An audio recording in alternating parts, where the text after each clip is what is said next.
Okay, I think we're about done with this. So, oh man, I hope it's not as painful for you guys as it's been for me. Now, look what I did to you. You got one assignment due on Monday, and then this new assignment that I just gave you is due on Wednesday. It's only 4 short problems. In fact, after Friday, you should be able to get all of homework 2 and homework 3 done, so that we can jump right into the next thing. All right, so which is kind of putting all this idea together and showing an actual circuit. Now, to be honest with you, or not to be honest, but just to tell you something kind of weird, if you were in Physics 460, the entire first semester of Physics 460 is how far we got in just these 2.5 or 2 weeks here. Okay, spent a lot of time on that electrostatics and developing those equations, figuring out why we use R instead of D and things like that, because of the mathematics behind it. But anyway, so I'm going to do 2 problems. One's kind of long, and just for that kind of goes with this lesson here. So I'm going to create an assignment. I just want to go look at. Come on. Okay. It's been one of them days, man. Come on, Mastering Physics. Jiminy Christmas. Does yours all do this? Sit there and spin like that for 45 minutes? It is bootsy. There we go. There we go. Come to popping now. It's probably because I got too much crap loaded on it. Continued. I mean, I'm trying to do too much stuff. Let's select some. Oh, yeah, I got to in class again. And then I'll delete this. All right, so let's select the content here. So I'm going to do problem 39, and if it shows up, I'm going to do problem 39, and you're probably going, oh, this capacitor stuff, I kind of get it. Yeah, so I'm going to steal this one.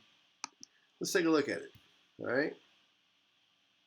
Probably give me the instructor view, like that's what I want to see. But it's a difficulty one, and this is typical of what one of the assignments test question could be. All right, so a 12-volt battery remains connected to a parallel plate capacitor with a plate area of 0.294 meters squared and a plate separation of 5.04 millimeters. Here is the killer for students. Okay, so I got a 12-volt. What is the charge on the capacitor? Okay, and then we're going to figure out what the electric field line is between the plates. That's going to be kind of cool. Okay, because we're going to figure out what the voltage is and multiply that by the distance between them. Yay! But we've got to take the air, but that'd just be for one little electric field. We got to figure out for the entire electric field. So we've got to take the entire area. So it'll be fun. We're going to do great things here. All right. So here we go. I want to make sure I get it right too. So all right. So blah, blah, blah. All right. 12-volt battery. This is nice because it's 0.942 meters squared. Now that's a big capacitor. I mean, that's a lot of area if you think about it. That's about the size of the top of your desk. All right, so that's a big capacitor. All right, so what do we do? We know that Q is equal to C times V. But wait a minute, gosh dang it, I don't have. Let's take a look at this. Because I know Q is equal to C times V. You didn't tell me what the capacitance was. You told me V was equal to 12 volts. But what's the capacitance? Well, the capacitance, remember, is echo naught permittivity over A divided by D. Hey, we've got all that. So we can go 8.85 times 10 to the negative 12 farads per meter, which is basically what it is. That's the way I like to go. Remember, capacitance, farads, for Faraday, my boy. All right, point times 0.294 divided by 5.04 times 10 to the negative 3. That's the distance between the plates here. And let's see if that's correct. So I'll just do that. 8.85 second e to the negative 12. Now here's where you can get into trouble. Times 294 divided by 5.04 second e to the negative 3. Bam. See? What did I do wrong? Why is that? Oh, I'll just put a time sign there. I forgot to put it in my first parenthesis. I don't like it. I do not like that. But I think that is correct. We'll try it again. This time putting it in my parentheses. Sorry that you're having to sit through this. Talks among yourselves. Oh yeah, you're sitting by yourself watching this with all your friends. No, sorry. 5.04 second e to the negative 3. Yep. 5.165 times 10 to the negative 10. Not, remember the capacitor I showed you?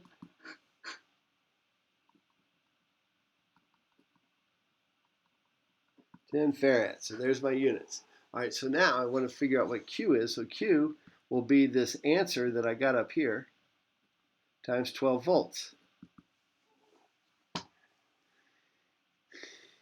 Answer times 12. Bang, 6.195.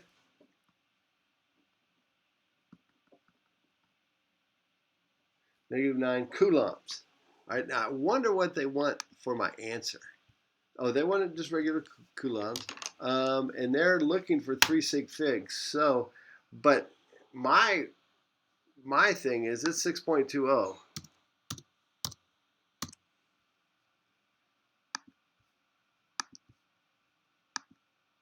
the negative 9. That's my 3 sig fig, because notice they didn't say. Yeah, okay, good. How much energy is stored in the capacitor? Remember, energy. Let's go through those energy equations. It's 1/2, because remember, Q is 1/2 QV, but hold on. Q is also equal to CV, so it's 1/2, if I put that CV in there, times V, which is equal to CV squared over 2.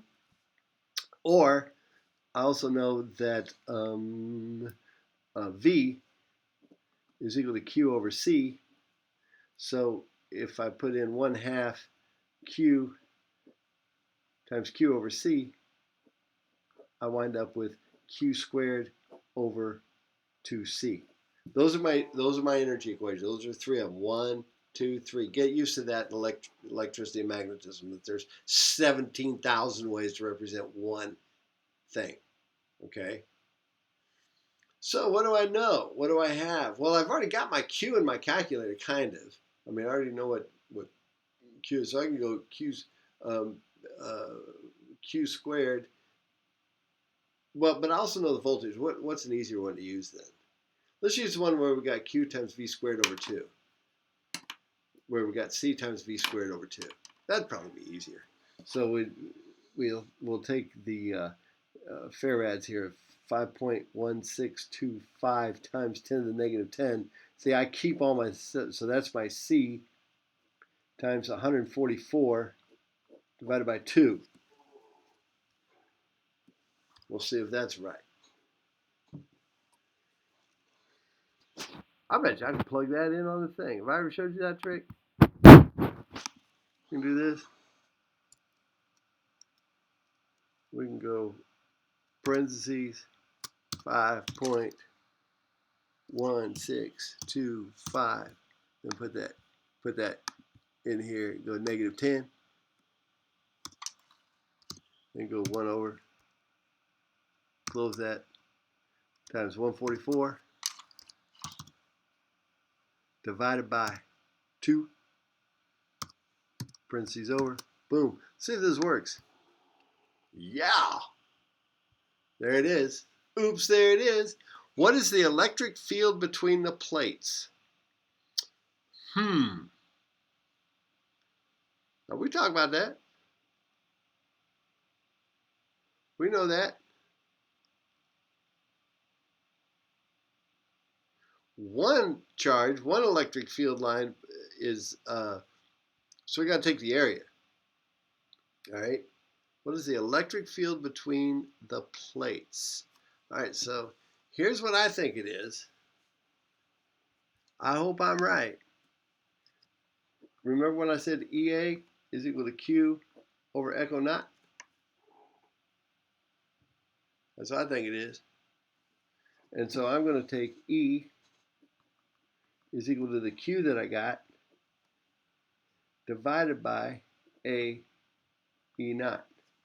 That's what I think it is. That's going to be ugly. That's like butt ugly. All right, so we got 6.195 times 10 to the negative 9 divided by the area, which is 0.294, times 8.85 times 10 to the negative 12. All of that on the bottom. All right? I'm going to see if that's correct. I'm sure it is. In fact, I'm going to save us some time here and just show me the solution. Non-randomized. Show me the solution. Now, it won't give me a number. It'll give me the yeah, there we go. Oh, they just went 12 over D. Okay.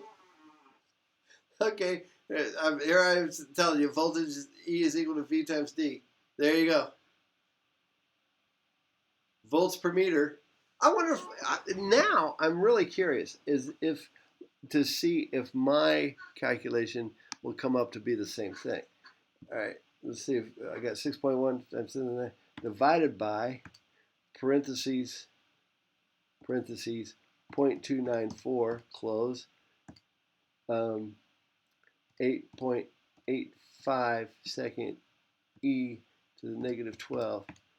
If this comes out to be 2300, oh, I got 2400. So I came out a little bit bigger due to rounding errors and stuff like that. So it came out to be the same, but you'd have gotten an error and you'd have gotten really frustrated. But remember, V is equal to ED, so E is equal to V over D. I just wanted to verify that this also worked, and it did. Okay, let's call it. Now let's just make this longer. I don't feel like loading another one. So let's look at problem 50. So that was fun. Or what did I say? Oh, 55. Okay, so here we go. I haven't worked this one, so this might be trouble. Oh, we don't view. Okay, what is the maximum that can be obtained by a combination of 3 capacitors of 1.4 microfarads, 2.6 microfarads, and 3.1 microfarads? What would be the maximum capacitance? Maximum is when you put those suckers in parallel. Okay, because you get C1 plus C2 plus C3. And then what would be the minimum? That's right. When you put them in series and you get 1 over C1 plus 1 over C2 plus 1 over C3. Now, this is a great test question. So if we just add these guys on this one,